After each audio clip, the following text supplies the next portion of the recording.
Sıfır Derece kanalından herkese merhaba.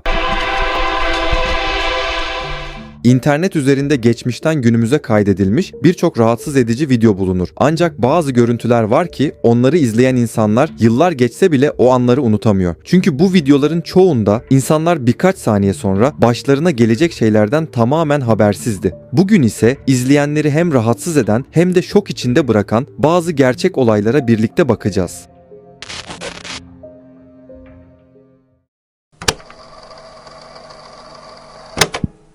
YouTube'da Aiden isimli bir genç genellikle arkadaşlarıyla birlikte nehirlerde ve göllerde balık tuttuğu videoları kanalına yüklüyordu. Ancak Aiden bir gün arkadaşlarıyla balık tutmaya gittiği sırada izleyenleri nefes nefese bırakan oldukça rahatsız edici bir olayla karşı karşıya kaldı. Çünkü arkadaşlarından biri kayaların üstünde balık tuttuğu sırada bir anda güçlü dalgaların etkisiyle suya çekildi. O anlarda ise Aiden ve arkadaşları ne yapacaklarını bilemeden büyük bir panik yaşamaya başladı.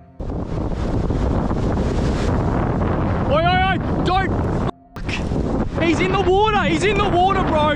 Oi, Reed! Oi, oi. Chuck us a pole. Oi, oi, you just be on wave watch.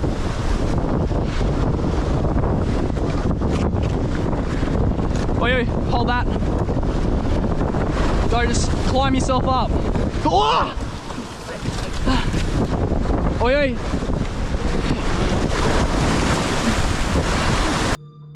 Dude!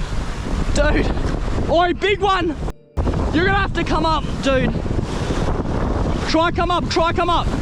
Hold that. Oh, dude, you're gonna fucking cut yourself. It's all good, don't worry about the rod. It's just...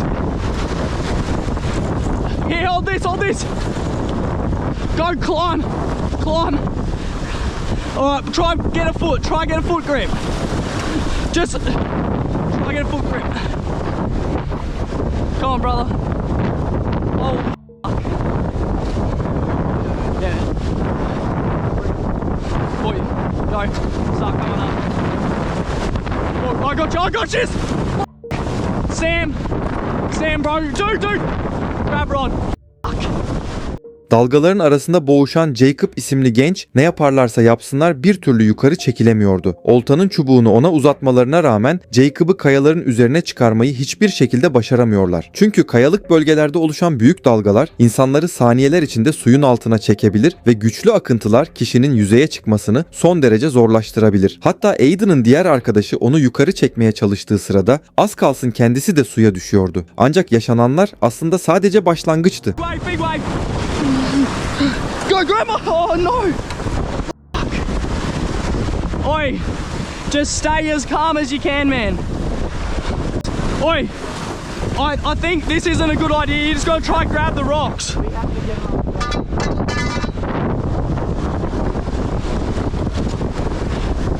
No. Oi!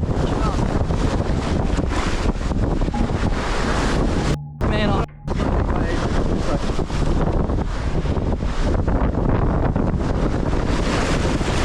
gotta come this way. Oi, here. Get ready. Swim right. Swim this way.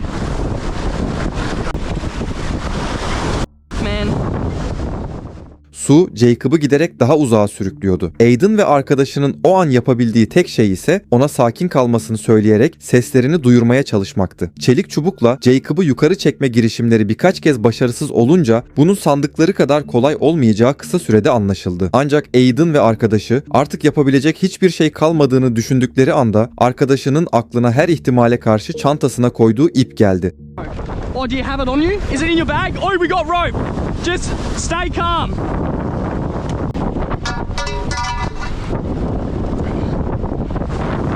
He's just getting fucked, man. We can't jump in, because if we jump in, we're all fucked. Go grab it. Go back.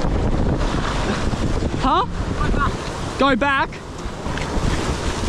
Go get good foot in. Just hold on to this and let it ground you. Go stand on that.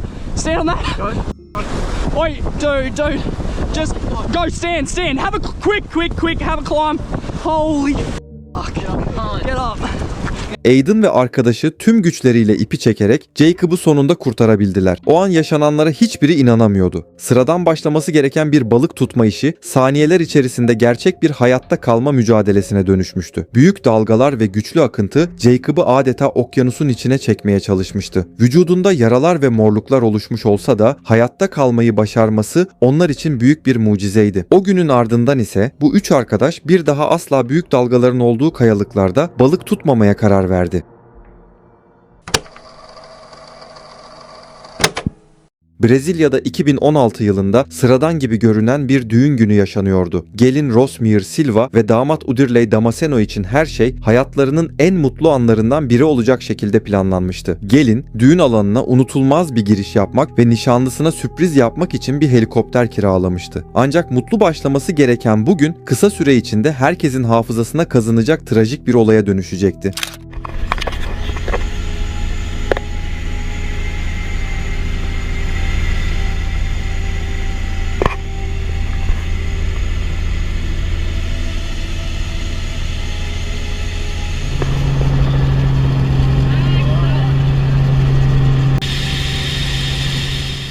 İlk başlarda her şey planlandığı gibi ilerliyordu. Helikopterde Rosmir'in erkek kardeşi, pilot ve 6 aylık hamile bir fotoğrafçı bulunuyordu. Herkes oldukça heyecanlıydı. Çünkü Rosmir'in düğün alanına helikopterle yapacağı bu girişin unutulmaz olacağını düşünüyorlardı. Ancak düğün alanına yalnızca birkaç kilometre kala her şey bir anda değişti. Yoğun sisin içinde ilerleyen helikopter aniden şiddetli şekilde sarsılmaya başladı. İlk başta içeridekiler ne olduğunu anlayamadı fakat saniyeler sonra kontrol tamamen kaybedildi ve yaşanan o korkunç anların tamamı kameraya yansıdı.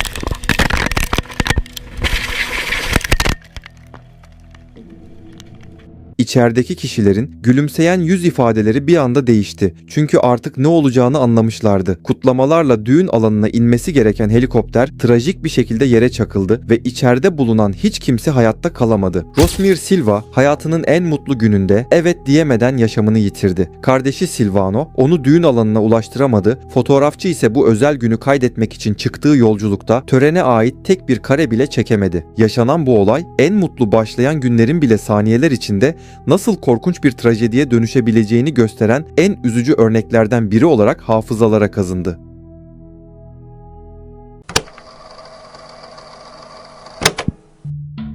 Bran Garcia isimli bir adam, Meksika'da arkadaşlarıyla birlikte terk edilmiş, ürkütücü ve uzun süredir kullanılmayan yerleri keşfetmeyi seven macera meraklısı biriydi. Bir gün arkadaşlarıyla birlikte Meksika'daki eski ve terk edilmiş olduğunu düşündükleri bir demiryolu tünelini keşfetmeye karar verdiler. Ancak bilmedikleri çok önemli bir şey vardı. Kullanılmayan sandıkları bu tünel aslında hala aktif bir demiryolu hattıydı.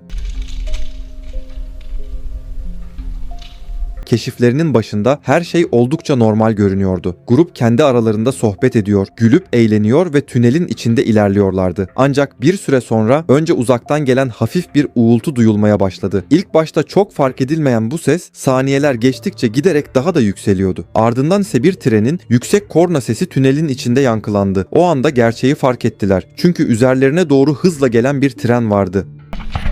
Hey, train! Turn off your lights!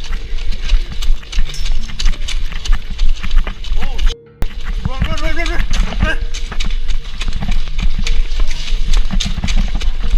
Oh, shit! Oh! Run! Oh, shit!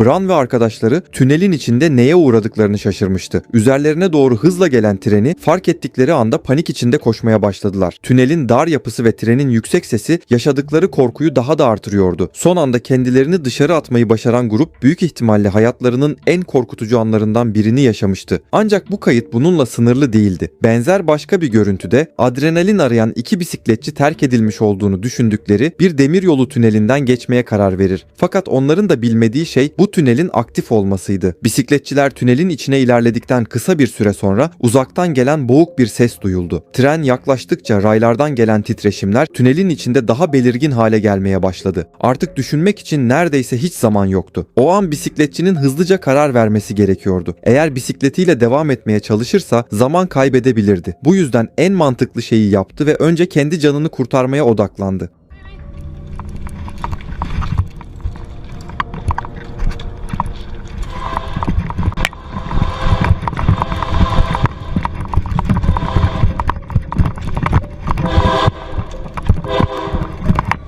Adam resmen birkaç saniye içinde kendi canını kurtarmayı başardı. Ama bisikleti için aynı şeyi söylemek biraz zor. Çünkü demir yolunda kalan bisikleti tren tarafından ezilerek kullanılmaz hale geldi. Cana geleceğine mala gelsin sözü de bu olayla birebir örtüşmüş oldu. Bu iki görüntüden sonra aktif olup olmadığı bilinmeyen tünellere girmenin ne kadar tehlikeli olduğunu bir kez daha görmüş olduk. Ancak bir sonraki kayıtta da benzer şekilde bir adam ormanlık ve dağlık bir bölgede dolaşırken eski bir tünel fark ediyor ve merak ederek içine giriyor. Fakat bu adam da farkında olmadan hayatının en büyük hatalarından birini yapmak üzereydi. Adam bir süre ilerledikten sonra giriş noktası artık oldukça geride kalıyor. Tam bu sırada ise uzaktan gelen tren sesini fark edip büyük bir çaresizlik yaşıyor. Fakat son saniyelerde hayatını kurtaracak tek yolu buluyor.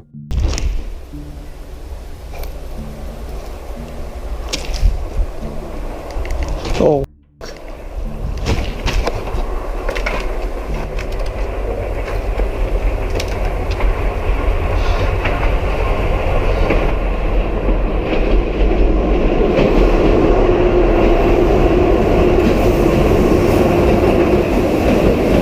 İlk başta fark etmemiş olabilirsiniz ancak tren yaklaşırken adam tünel duvarında bulunan küçük bir güvenlik boşluğunu son anda fark ediyor. Çıkışa doğru koşmaya çalışmak yerine saniyeler içinde doğru kararı vererek kendini o boşluğun içine atıyor. Eğer o karanlıkta güvenlik boşluğunu son anda fark edemeseydi büyük ihtimalle şu anda bu görüntüler internette çok daha korkutucu bir şekilde konuşuluyor olacaktı. Gerçekten inanılmaz bir durum.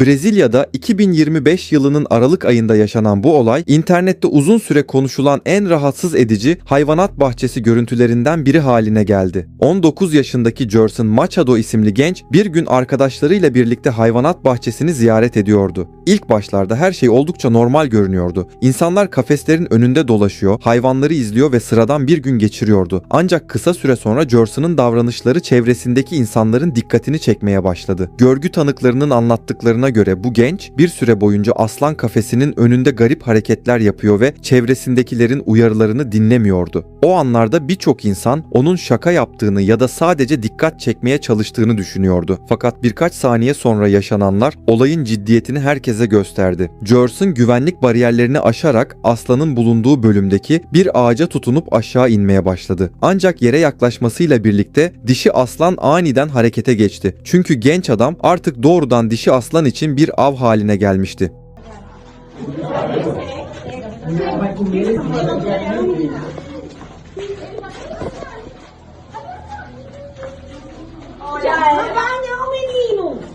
Eita caralho!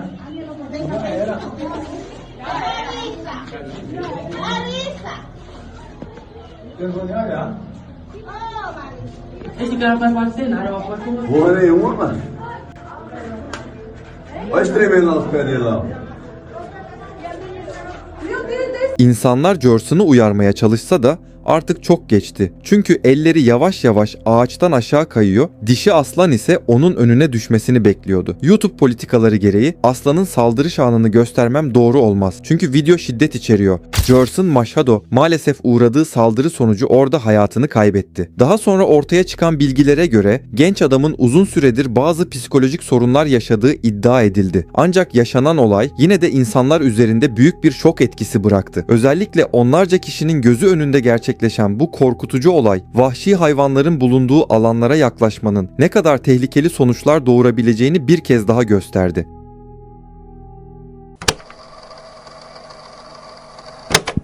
TikTok'ta paylaşılan bu görüntü, izleyenlerin kafasını döndüren ve aynı zamanda rahatsız edici bulunan videolardan biri. Görüntülerin bir Arap ülkesinde Luna Park'a benzeyen bir alanda kaydedildiği söyleniyor. Videoda genç bir kadın ve adam eğlence aracına biniyor. Başta her şey normal görünürken görevli aracı çalıştırıyor. Ancak birkaç saniye sonra salıncak sanki kontrolden çıkmış gibi hızlanmaya ve dengesiz şekilde hareket etmeye başlıyor. Kısa süre içinde sıradan bir eğlence anı izleyenleri şaşkına çeviren oldukça ürkütücü bir görüntüye dönüşüyor.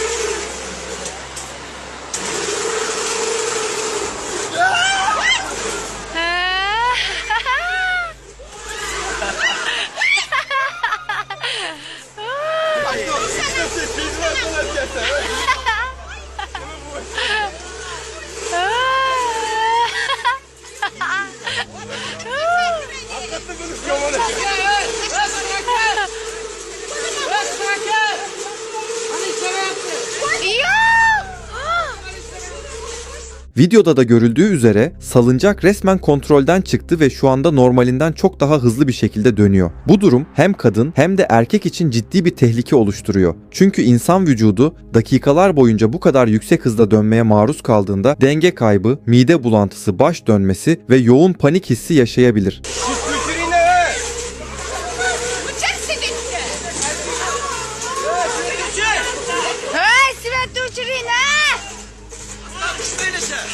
İzleyince sanki salıncaktaki kişiler bir anda koltuktan fırlayacakmış gibi bir izlenim veriyor. Neyse ki böyle bir şey yaşanmıyor. Fakat salıncak bir süre daha aynı hızla dönmeye devam ettiği için içeridekilerin o anda nasıl bir panik yaşadığını tahmin etmek gerçekten zor. Ancak neyse ki sonunda yavaşlamaya başlıyor. Video burada sona erdiği için salıncaktaki kişilere daha sonra ne olduğunu bilmiyorum. Bu video bize bu tarz eğlence oyuncaklarına binerken güvenlik konusunun ne kadar önemli olduğunu bir kez daha gösteriyor.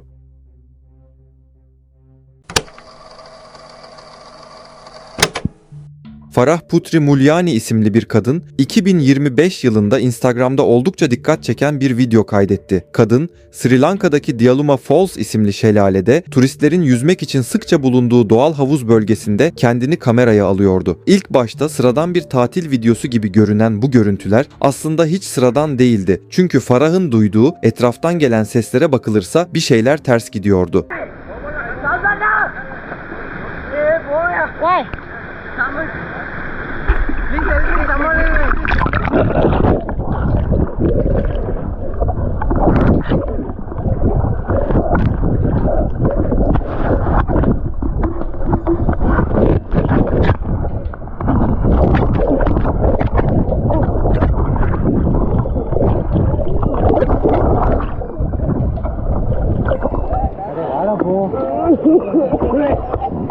Thank you. Thank you. Sorry if nobody said. Okay. Oh man. He was pulling me down. Oh God. Thank you. Sorry. Could not stand for this. Oh God. Yes, I'm good. It's just that he was pulling me down. I just saved someone's life. Someone was drowning. Drama! Havuzdaki gençlerden biri bir anda suyun altına çekilmeye başlıyor. Bunu fark eden kadın ise hiç tereddüt etmeden suyun dibine dalarak genci kurtarıyor. Dialuma Falls'taki bu doğal havuzda bazen suyun altında insanı aşağı doğru çekebilecek güçlü akıntılar ve girdap etkisi bulunabiliyor. Kadının sergilediği bu cesur davranış belki de bir kişinin hayatının kurtulmasını sağladı. Çünkü eğer o anda suyun dibine dalmasaydı genç yardım alamayabilir ve güçlü akıntı nedeniyle boğulma tehlikesiyle karşı karşıya kalabilirdi.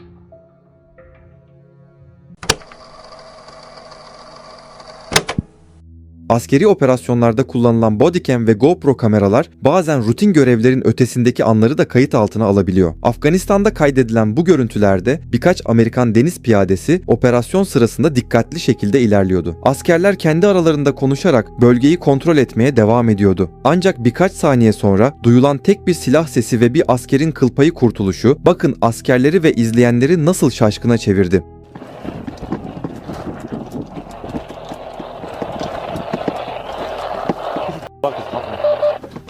You got cover out there?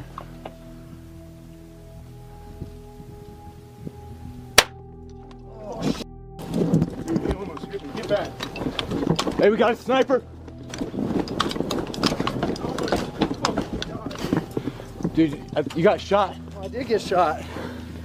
I saw it hit your Kevlar. I got f***ing... What the Fuck, man. Am I good? My ears are f***ing. Oh my god. Lucky bitch, look at that. What the dude? You alright? Yeah. My ears are ringing. Break, break, break. My teammate just got shot in the helmet. He's good. He's good, but we believe there's a sniper. Bro, Dude, look at that. mother dude. That's through. Görüntülerde pusuya yatmış bir keskin nişancı, deniz piyadesi olan askeri doğrudan kafasındaki kasktan vuruyor. Ancak koruyucu kask sayesinde asker hiçbir ciddi yara almadan bu olaydan kurtulmayı başarıyor. Yani bu asker hayattaki tüm şansını burada kullanmış olabilir. 2014 yılında yaşanan bu olay gerçekten inanması güç bir durum.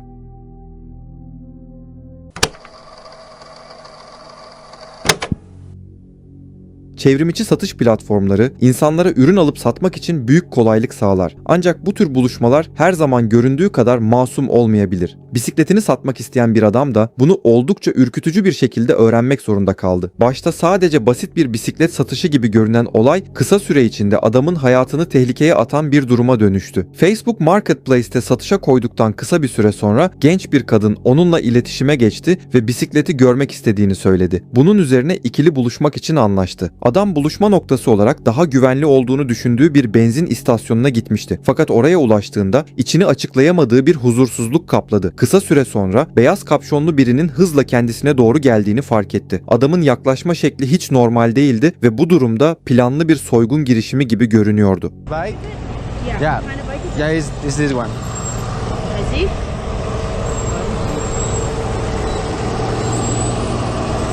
Is this the same bike? Sorry? Is this the same bike? Yeah. Yeah. Where'd you get this? Sorry. Sorry. Sorry. Yep. Yep. Buluşmayı ayarlayan kadın oldukça garip davranıyordu ve adam aniden uzaklaşmaya başladığında ise hiçbir tepki vermiyordu. Ne şaşırıyor ne de arkasından sesleniyordu. Sanki birazdan yaşanacakları en başından beri biliyormuş gibiydi. Tam o sırada beyaz kapşonlu adam hızla koşmaya başlayarak satıcıyı kovalamaya başladı. No. What the hell? Hey.